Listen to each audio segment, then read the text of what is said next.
जरा देखिए क्या हुआ है पश्चिम बंगाल में बीते दिनों। क्या हिंदू विरोधी हैं ममता बनर्जी? क्या ममता बनर्जी पर ये जो आरोप लगाए जाते हैं कि उन्होंने तो तुष्टीकरण की सारी हदें पार कर दी हैं, उसके पीछे वजहें हैं क्या? जरा देखिए वजहें क्या हैं जिसकी वजह से ये कहा जाता है। अप्रैल 2012 में इमाम को 2500 रुपए प्रति महीने देने का फैसला किया गया और मुअज्जिन को 1500 रुपए प्रति महीने देने का फैसला किया गया।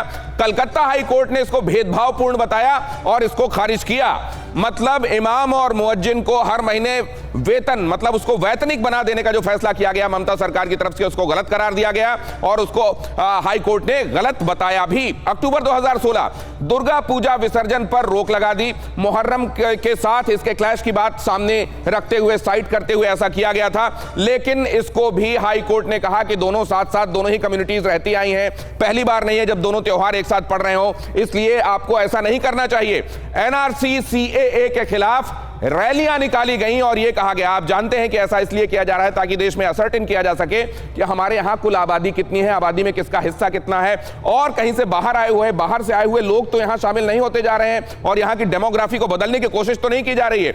इस हिसाब से जब सीएए एनआरसी लाया गया तो ममता बनर्जी ने उसका विरोध किया और इसको इस तरीके से देखा गया कि वो वहां उस वोट बैंक के लिए आवाज मुखर कर रही है जो अब 1 करोड़ के आसपास पहुंच गया है, जो घुसपैठियों का वोट बैंक है, जिनको इस तरफ ले आने के बाद उनको वोटर कार्ड, आधार कार्ड देकर यहां न सिर्फ वेस्ट बंगाल में बल्कि जम्मू से लेकर कन्याकुमारी तक यह तय कर दिया गया है कि वो यहां के बाशिंदे दिखाई दें।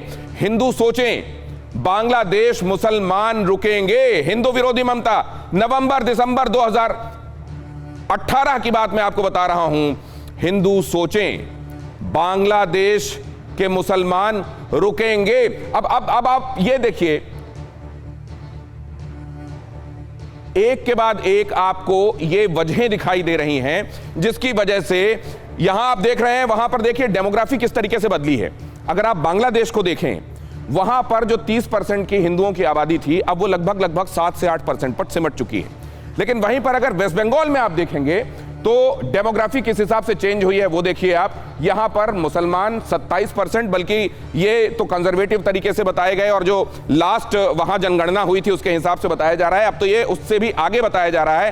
कहा यह भी जा रहा है कि 3 जिले खास तौर से ऐसे हैं, मुर्शिदाबाद है उसमें, मालदा है उसमें और उत्तरी दिनाजपुर है, जिसमें मुसलमान अधिसंख्य हैं और हिंदू वहां माइनॉरिटी में हैं। और कुल 38,000 जो गांव हैं पश्चिम बंगाल में, उसमें 8,000 गांव ऐसे हैं जिसमें अब एक भी आबादी हिंदुओं की नहीं है, पूरे तौर पर वहां मुसलमान रहते हैं। तो हिंदू 71%, मुसलमान 27%, ये लगातार बढ़ती जा रही तादाद, ये 30% के आसपास का ये वोट बैंक, क्या इस पर दीदी की निगाहें हैं? क्या इसीलिए दीदी मुसलमान परस्त दिखाई देती हैं, अपीजमेंट की पॉलिसीज लेकर आ रही हैं क्या?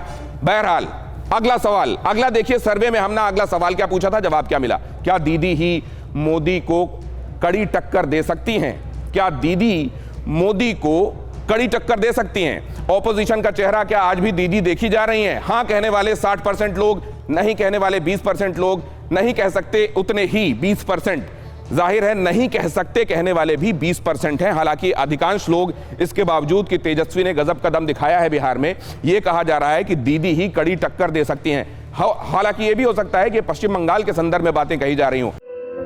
धुआं धुआं सा ये शहर क्यों दिखता है, सुना है बाजार में धुएं का सामान बिकता है, ये दिवाली सिर्फ दिए वाली।